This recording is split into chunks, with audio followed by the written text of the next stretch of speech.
फक्त वाप दौडून उपयोग होत नाही ना. ज्या BST मध्ये मराठी माणसांनी पाठ फिरवली निवडणुकीमध्ये, अगदी त्या बरोबर. BSTच्या जे कर्मचारी आहेत त्यांच्या घराचा प्रश्न आजही हा, आता तुम्ही प्रलंबितच बरोबर, आहे. मगाशी तर मी काही BPT यांचा उल्लेख केला, पोलीस वसाहतीचा. बेस्ट वसाहती आहेत मुंबईत. मी जेव्हा बेस्ट कर्मचाऱ्यांच्या त्या पतपेढीची निवडणूक होती तेव्हा मी त्यांना सांगायचो आपण पुनर्विकास आपला आपण करू, टाळ्या वाजवायच्या प्रचंड. बरं, माझ्यावर का विश्वास? बोलगेवढेपणाने मी कृती करून 18 इमारती उभ्या केल्यात.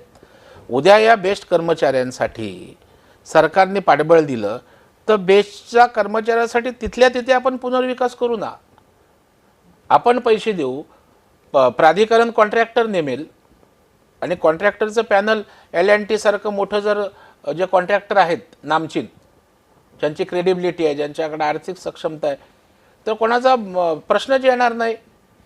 तो कॉन्ट्रॅक्टर त्या ठिकाणी 3 वर्षात माझ्या त्या बेस्ट कर्मचाऱ्याला पण तिथेच घर देईल ना त्याच्या डोळ्यासमोर. नाही तर मुंबईकरांची सेवा त्या ठिकाणी दिवस रात्र मुंबईसाठी तो करतो आणि तो घरासाठी वणवण भटकतो. तो पनवेल, तिकडे वसई, अगदी गावाकडं बेस्ट कर्मचारी गेलाय. मग मला वाटतं ह्या बेस्ट कर्मचारी आहे, सफाई कामगार आहे, मुंबईचा सफाई कामगार आज आहे, त्याचं केवढं मोठं योगदान आहे. आज जर या मुंबईच्या सफाई कामगारांनी जर मुंबई स्वच्छ ठेवली नाही, किती रोगराईला आपण सामोरं जाऊ? मग त्याचा विचार कोण करणार? त्याचा विचार राज्याचे मुख्यमंत्री देवेंद्र फडणवीस साहेब करतायत. त्यांच्याही वसाहतीचा पुनर्विकास अशा पद्धतीनं करण्यासाठी जे जे करावं लागेल ते सरकार दरबारी आम्ही करू. गेल्या काही वर्षांमध्ये मुंबईतला जो मराठी माणूस बाहेर फेकला गेला त्याच्यासाठी कोण कारणीभूत आहे असं वाटतं? ज्यांच्या हातामध्ये मुंबई महापालिकेची सत्ता होती, प्रामुख्याने ते कारणीभूत आहेत. नंतर महायुतीची सरकार आली, 2.5 वर्ष स्वतः उद्धवजी ठाकरे साहेब मुख्यमंत्री त्या ठिकाणी होते.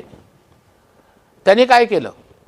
मी तुम्हाला एकच उदाहरण सांगतो की तुमची इच्छाशक्ती असायला पाहिजे मराठी माणसासाठी.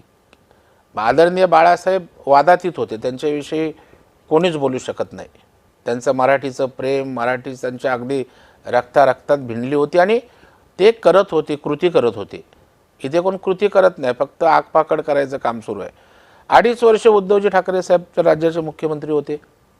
अजय चौधरी शिवडीचे आमदार.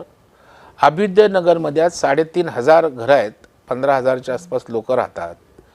त्यांच्या पुनर्विकासाचा प्रश्न होता, C&Dचा, क्लस्टर डेव्हलपमेंट. अजय चौधरींनी सांगावं उद्धवजी ठाकरेंकडून तुम्ही का करू शकला नाहीत? मी राज्याच्या मुख्यमंत्र्यांना धन्यवाद देतो. जेव्हा धन्यवाद देवेंद्रजी कार्यक्रम आम्ही अभ्युदयनगरला घेतला, त्यांनी स्टेजवरनं, त्या मुख्यमंत्री एकनाथ शिंदे होते, त्यांनी स्टेजवरनं विचारलं मी जाहीर करतोय योजना, यांनाच घरं द्यायची. तिथे जाहीर केलं आणि आज टेंडर फायनल होऊन जो 80-90 वर्षाच्या प्रतीक्षेत अभ्युदयनगरचा माणूस माझं घर कधी मिळेल, दुसरी पिढी आली, त्यांना 180-200च्या ऐवजी आता 741 स्क्वेअर फीटाचं घर मिळतंय. तो मराठी माणूस सुखावला की नाही मला सांगा. मुख्यमंत्री असताना अजय चौधरींनी सांगावं, का होऊ शकलं नाही? उलट हे होत होतं तेव्हा लोकांना भडकवण्याचं काम करत होते. अरे निदान तुम्हाला जमलं नाही, कोणतरी या मराठी माणसासाठी करतोय, त्याच्यात तुम्ही खोडा घालू नका ना.